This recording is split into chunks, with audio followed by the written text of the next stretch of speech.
Civil service aspirants, आपकी तैयारी अच्छी होगी, मुझे विश्वास है। परीक्षा नजदीक है, अपने स्वास्थ्य का ध्यान रखते हुए कंसंट्रेशन,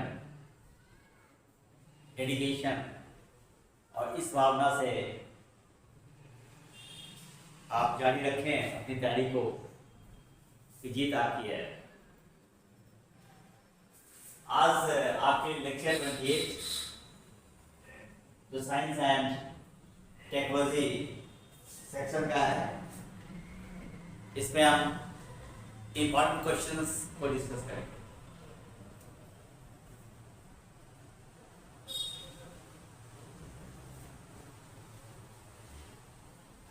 हमारा पहला क्वेश्चन है, हाउ मच डिस्टेंस पर minute covered by the earth in revolution.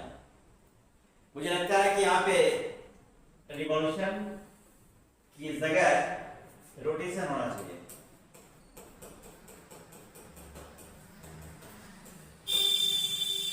About its own axis, अपने ही अक्ष पर।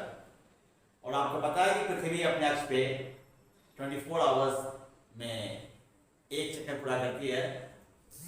और यदि हम ये देखें कि पर मिनट कितना डिस्टेंस कवर्ड होगा, तो इसके लिए मैं बता दूं आपको कि इसके लिए डिस्टेंस के लिए हम ये करेंगे कि 2 पाई r बाई t, ये हमारा डिस्टेंस है। t क्या है, यहाँ पे टाइम है। 2 पाई r क्या है, एक चक्कर अगर पूरा करेगा अपने अक्ष पे पृथ्वी, जब एक रोटेशन पूरा करेगी अपने अक्ष पे, तो कितनी दूरी तय होगी, 2 पाई r, क्योंकि वो क्या है, r त्रिज्या के पथ पे घूमेगा। The earth will rotate around the radius of r, और उस r का वैल्यू क्या होता है, it will equal to the radius of the earth, which is equal to 6400 kilometre.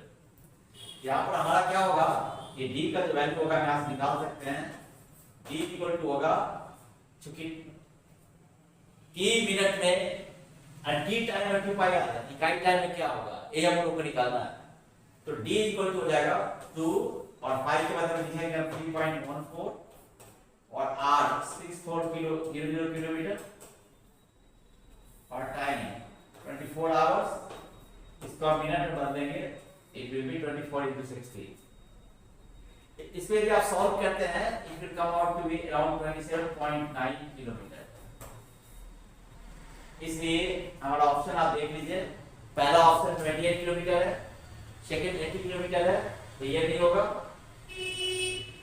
ए भी नहीं होगा, ए भी नहीं होगा।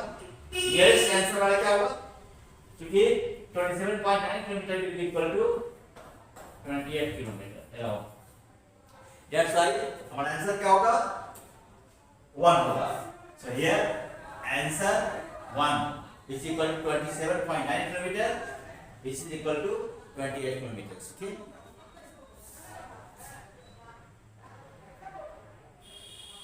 Next question.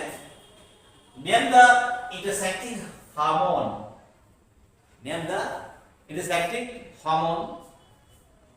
यहाँ पे देख लें आप, to stimulate thyroid gland to secrete thyroxine, right?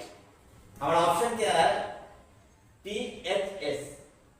तो हमारा आंसर क्या होगा यहाँ पे, THS होगा, उसका फुल फॉर्म होगा T stand for thyroid, S stand for stimulating and H stand for hormone. Okay, it's our answer. Something more about other options. So first option we have discussed there, THS stands for thyroid stimulating hormone। फिर हम आते हैं next हमारा FHS, इसका abbreviation है, full form होगा follicle stimulating hormone. Remember this one, next one is this one, and here again LTH, L stands for lithotropic hammer. Third one. Next come to ACTH. ACTH. ACTH का मतलब हुआ adrenocorticotropic hormone. Remember. Next question. It's your clotting of blood is related to vitamins. यानी खून का थक्का जो होता है कि कहीं पे कट गया तो आप देखेंगे सामान्य रूप से कटने के बाद ब्लीडिंग के बाद रुक जाता है स्वतः और एक थक्का टाइप का बन जाता है, उसके बाद नहीं निकलता, इसको ब्लड क्लॉटिंग कहते हैं। ब्लड यानी खून का जमना, रक्त का जमना। ठीक है, तो ये इसका संबंध किससे है? ए है, सी है, ई के, याद रखेंगे आप, इसका संबंध के से है। So our answer is 4। Okay, तो फिर और भी जो हमारे पास ऑप्शंस है उसके बारे में कुछ देख रहे हैं आप।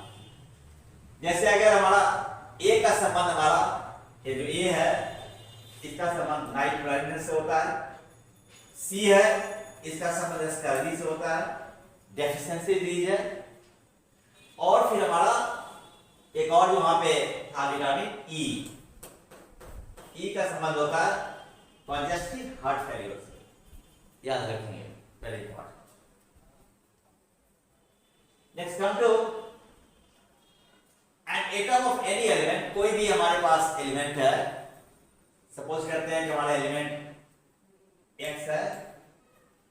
इस एलिमेंट, इसका एलिमेंट का एटम है यानी परमाणु है, एक परमाणु है। एक परमाणु क्या लिखा हुआ है? एटम में, परमाणु में क्या है? प्रोटॉन्स कितने हैं? 2। न्यूट्रॉन्स कितने हैं? 2। इलेक्ट्रॉन्स कितने हैं? 2। तो पूछा जा रहा है आपसे कि what is the mass number of the element. Element का मास नंबर क्या होगा? ये नहीं होना चाहिए सिंपली एलिमेंट। तो what is the mass number of, यहां भी क्या है, मिस्टेक है, it should be number.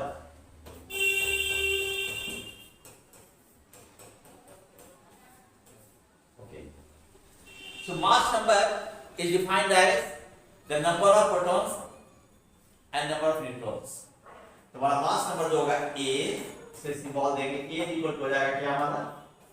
E plus n, 2 plus 2, it will be 4।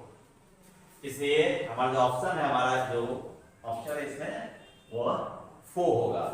यानी अगर कोई एलिमेंट है जिसमें 2 प्रोटॉन है, 2 न्यूट्रॉन है, 2 इलेक्ट्रॉन है, तो उसका जो परमाणु मात्रा संख्या जो है, मास नंबर है, वो क्या होगा? न्यूट्रॉन की संख्या प्लस प्रोटॉन की संख्या, 2 प्लस 2 यानी 4। नेक्स्ट हम आते हैं कि the distance between 2 consecutive nodes और anti nodes. The distance between 2 consecutive nodes और एंटी नोड्स इज कॉल्ड। पहले तो आंसर मैं बता दूं आपका, इसमें से कोई भी आंसर नहीं होगा। ये हमारा 5 होगा, मींस नॉन होगा इसमें, क्योंकि जो डिस्टेंस होगा वो होगा लैम्डा बटा 2 यानी हाफ ऑफ द वेवलेंथ। क्या हो जाएगा? लैम्डा यहां पर क्या वेवलेंथ है, जिसको हम क्या बोलते हैं? तरंग लंबाई। क्या बोलेंगे इसको?